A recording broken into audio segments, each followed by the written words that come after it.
First started off as a dancer.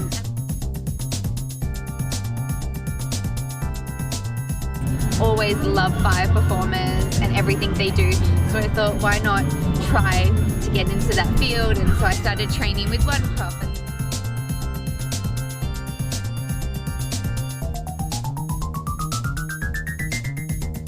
And I tried something else, and there's just so many things to learn.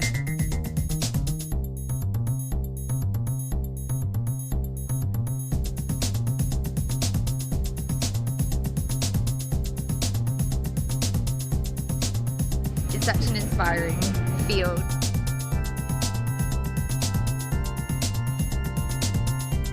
I think it's just their reaction to what you're doing and making the difference, or making their day slightly better, or making them see something they've never seen before.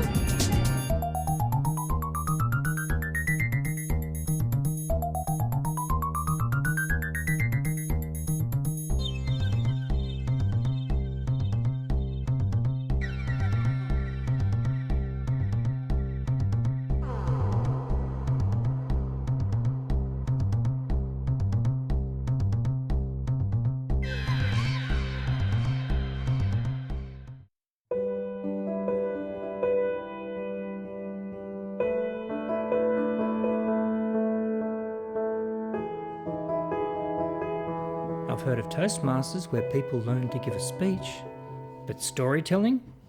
Come on. People don't do that, really, do they? Do people really actually meet to tell stories? Very interesting. And who is this Peter Waterman character? I wonder what inspired him to do something like this. Are you telling me you've been running a storytelling club? Yeah, Glenn, we first started on September the 20th in 2001. And I guess initially it was, I used to have this organisation called Centre of Creative Communication.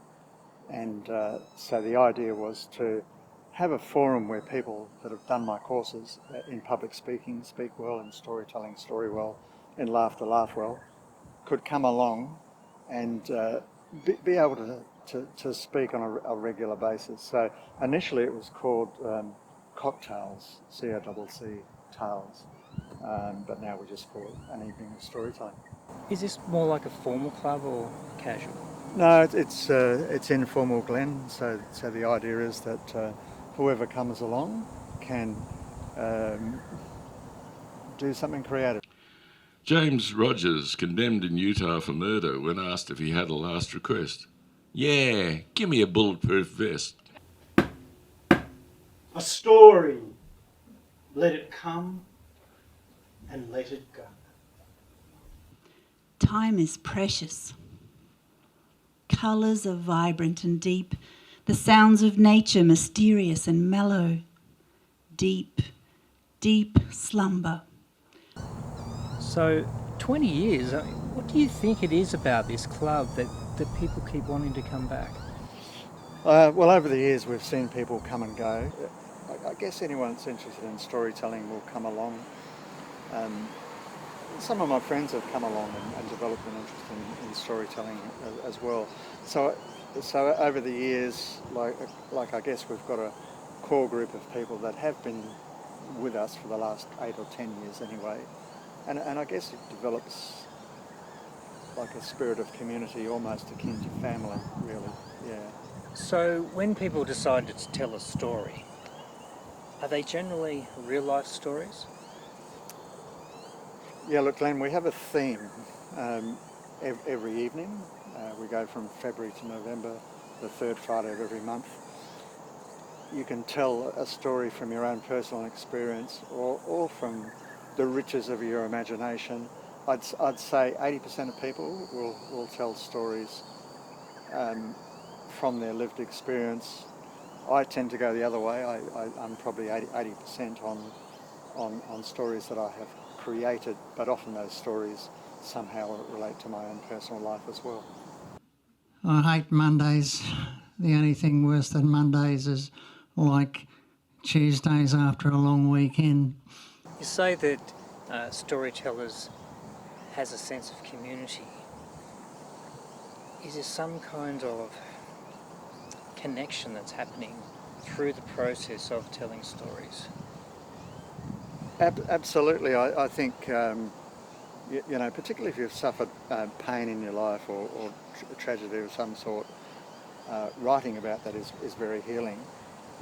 But doubly healing is when you share that lived experience to other people. And as a result, I've made lifelong friends, and I really treasure knowing you both. You brought a lot of beauty to my life.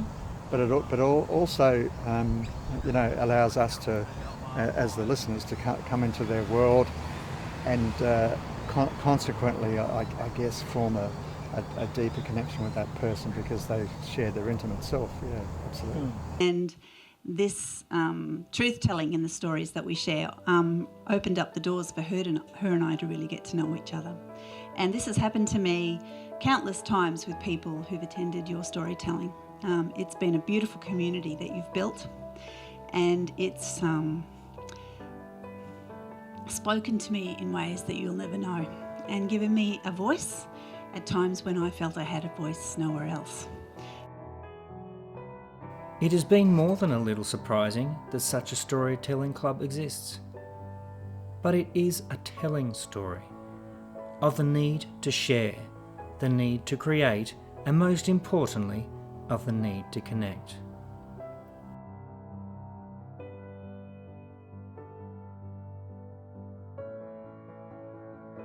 It is a telling story of a compassionate and amazing couple, Peter and Trish Waterman, who have managed to bring together a number of unique individuals into a community of friendship and sharing.